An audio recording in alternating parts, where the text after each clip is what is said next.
Let's dive right into what is, frankly, a fascinating and critical shift in Northern Ireland's social landscape. In today's Explainer, we're going on a journey. We're tracking the move from traditional historical divides to an incredibly complex new reality on the ground. We are literally watching a fundamental transformation in how community tensions and violence play out in real time. To truly wrap our heads around the surprising paradigm shift happening on the streets of Belfast and beyond, we've got to ask ourselves one fundamental question. What happens when groups that have historically been fiercely opposed to one another suddenly appear to unite over a shared grievance? To make sense of the chaos, here's our roadmap. We'll start with the shift in violence, examine the anatomy of the riots, look at the disinformation machine, uncover the external actors, discuss the paramilitary legacy, and finally, review the political response. Okay, Section 1, a shift in violence, from sectarianism to racism. For decades, we all know the region was largely defined by sectarianism, right? Conflict mostly between Protestant loyalists and Catholic nationalists. But there is a massive new data point we have to talk about. The Police Service of Northern Ireland is reporting that racially motivated hate crimes have actually eclipsed sectarian-motivated crimes for the first time. It's a total pivot away from those traditional divisions, now targeting ethnic minorities and migrants. And this shift definitely hasn't gone unnoticed on the ground. A deep dive report, known as the Rabble Report, was commissioned by the Equality Coalition, the Committee on the Administration of Justice, and the trade union Unison. Their research specifically maps this rising far-right activity and racially motivated violence, and that's actually what gives us the foundation for Explainer today. Moving to Section 2, Anatomy of the Riots, the Surface Incidents. If we lay these flashpoints out chronologically, a very clear pattern emerges. Back in October 2023, anti-immigrant banners appeared in the Belvoir estate, protesting alleged housing for migrants.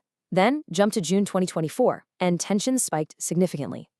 A Sudanese national who had actually been granted UK asylum severely wounded a man in a brutal Belfast knife attack.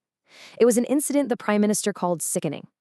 Well, this atmosphere of heightened tension eventually boiled over in August 2024, when massive anti-immigrant and Islamophobic riots erupted across Belfast, leading to attacks on immigrant-owned businesses. Why does this matter to you?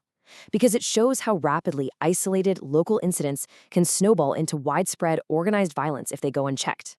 Section 3. The Disinformation Machine, Sparking the Fire Online. Now here is where it gets really interesting. Online, these local grievances are just completely weaponized. False rumors act as the primary spark. Take those 2023 Belvoir estate banners, for example. They were triggered by a completely false claim that the Northern Ireland Housing Executive was giving vacant high-rise flats to illegal immigrants. In reality, irregular migrants aren't even eligible for that public housing. But, the facts didn't matter. The rumors spread online like wildfire, and the banners went right up.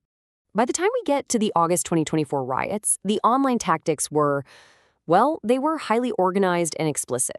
Social media was being used to heavily circulate far-right tropes.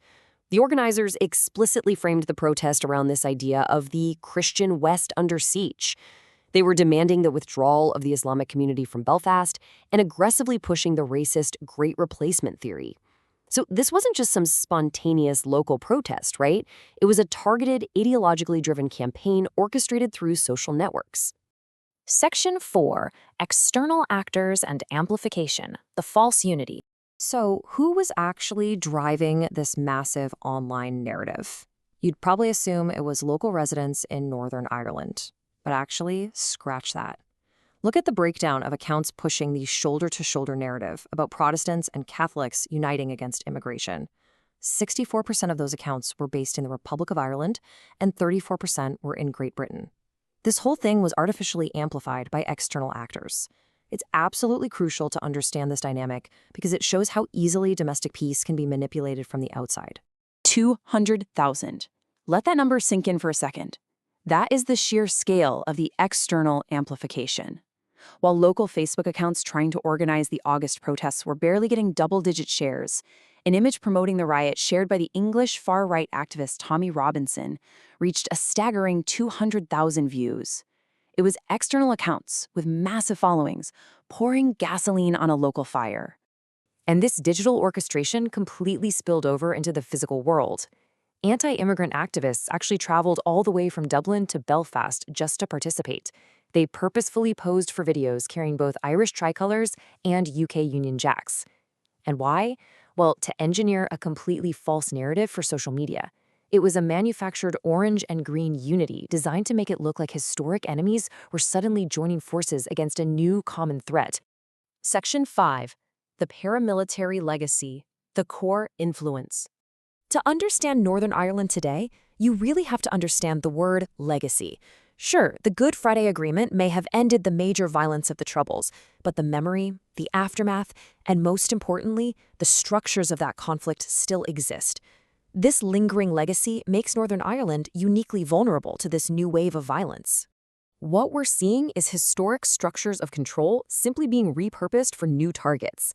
The source reports highlight a really disturbing, continued pattern. We're talking about loyalist paramilitaries using physical intimidation, flying paramilitary flags, and painting locals-only graffiti to actively drive migrants out of certain housing developments. It's gone to the point where the United Nations and the Council of Europe have actually expressed deep concern over this specific paramilitary involvement in racist violence. Finally, Section 6, the political response, divided reactions. Unsurprisingly, the political reactions across Northern Ireland have been highly fractured.